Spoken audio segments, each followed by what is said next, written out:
Imagine trusting a man with your pain, only to discover he is the reason for your suffering. She lost her sister. He helped her search. He gave her money. He protected her from everyone. But what if the man helping you is the man who already killed your sister? This movie is not just about murder. It's about hunger, guilt, love, and punishment. And the ending proves one thing. Sometimes, love itself becomes the deadliest punishment. The film opens with a quiet, ordinary moment. A couple is driving together, heading toward an unknown destination. There is no sign of danger, just an empty road stretching ahead of them. They stop at a gas station to refill their tank, suggesting that their journey is going to be long. Everything seems normal. But only for now. As they leave the station and continue driving, something feels off. A car appears behind them and begins following closely. At first, it doesn't seem alarming, but slowly, the tension grows. The man driving the car notices the strange behavior. No matter how fast or slow they go, the vehicle stays right behind them, as if tracking their every move. Suddenly, another car appears from the front, speeding toward them. It blocks their path so abruptly that the couple has no time to react. If they continue straight, a deadly collision is guaranteed. With no other option, the driver swerves off the road. The car flips violently and crashes upside down. Both passengers are badly injured. They are alive, but helpless. Before they can even process what has happened, the man from the following car steps out. His face is calm, emotionless, almost blank. He doesn't rush to help. Instead, he approaches slowly, as if this was all planned. He ignores the injured man and drags the woman away from the wreckage. The screen cuts. The next scene takes us to a cold, isolated hill station covered in snow. Hidden among the mountains is a small, lonely cabin. Inside this cabin, the woman is tied up. The man who abducted her begins to torture her without mercy. Later, the truth is revealed in a horrifying way. The man is shown eating her flesh. This is when the audience realizes the terrifying reality: this man is not just a killer. He is a cannibal. And more disturbingly, he only targets women. His name is Carlos. What makes Carlos even more frightening is that, on the surface, he appears completely normal. The film shifts from horror to psychological tension as we see his everyday life. Carlos lives in an apartment building, works quietly as a tailor, and interacts politely with others. No one suspects anything unusual about him. But behind closed doors, Carlos lives a double life. He carefully preserves human flesh in his freezer. He doesn't act impulsively, everything he does is calculated. He prepares his meals properly, cooks them, and eats them like a normal person would eat food. To him, this is routine. One rainy evening, as Carlos is about to lock the main door of the building, a young woman arrives.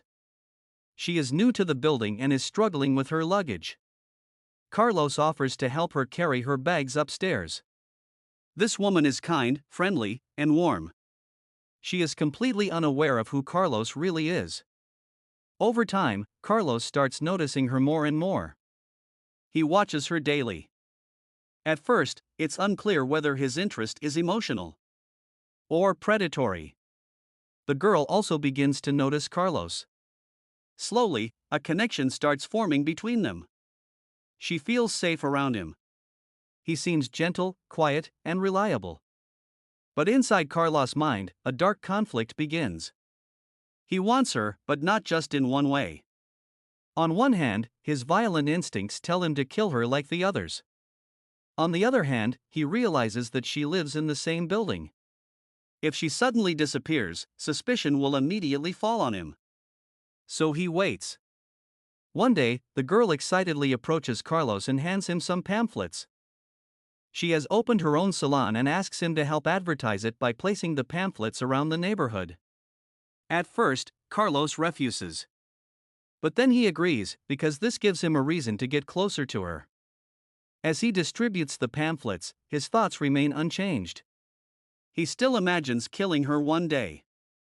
His freezer still has meat left, but his desire never fades. Late one night, while Carlos is working in his room, he hears loud noises from the girl's apartment. Screaming.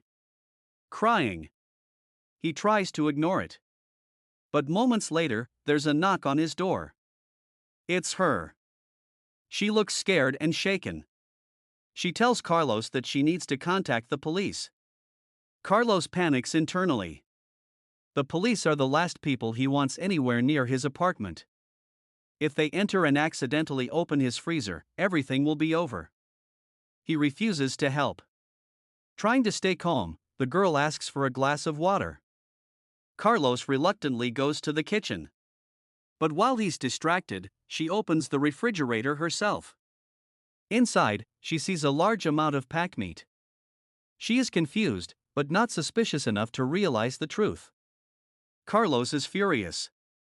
Someone has invaded his personal space, his secret world. He tells her to leave immediately. The girl, hurt and shocked, says she only came because she was being mistreated in her apartment and needed someone to witness it. She apologizes and turns to leave. Carlos stops her. To cover his tracks, he suggests they go to the police station together instead. The scene cuts before we see what happens next. The film jumps forward in time. Carlos looks restless and frustrated. There's a knock on his door. It's the girl's sister. She is desperately searching for her missing sibling, asking everyone in the building if they've seen her. Carlos calmly lies and says he knows nothing. He even invites her inside. The sister explains that she and her sibling were immigrants, struggling financially. They had a serious argument on the night her sister disappeared. There was shouting, crying, things that now haunt her. Carlos listens carefully, memorizing every detail. Before she leaves, Carlos pretends to call a friend in the police department, claiming he has reported the case. This fake reassurance comforts the sister, exactly as Carlos intended. He has successfully delayed the investigation. And the nightmare continues. After the disappearance, the girl's sister begins staying in the apartment, hoping to find answers. Carlos continues to act helpful and supportive. He offers emotional comfort, financial help, and protection. To everyone else, Carlos looks like a kind man. But inside, he is still a monster. As days pass, the sister becomes increasingly anxious. She wants to officially involve the police. Carlos tries to delay it, but eventually, they file a missing person report. Of course, the police will never find the girl. Because Carlos already destroyed all evidence. Later, the sister reveals the real reason behind her argument with her sibling. Her sister was earning money and refused to send it back home. The money disappeared after her death because Carlos took it. To maintain his cover, Carlos offers his own money to help her. Suspicion never crosses her mind. One day, the building owner comes to collect rent from the missing girl's apartment. Carlos angrily defends the sister and sends the owner away. Again, he appears heroic. The sister feels guilty for taking so much help from Carlos. Wanting to return the kindness. She invites him for dinner and later offers him a massage at her salon. Carlos goes, but leaves early.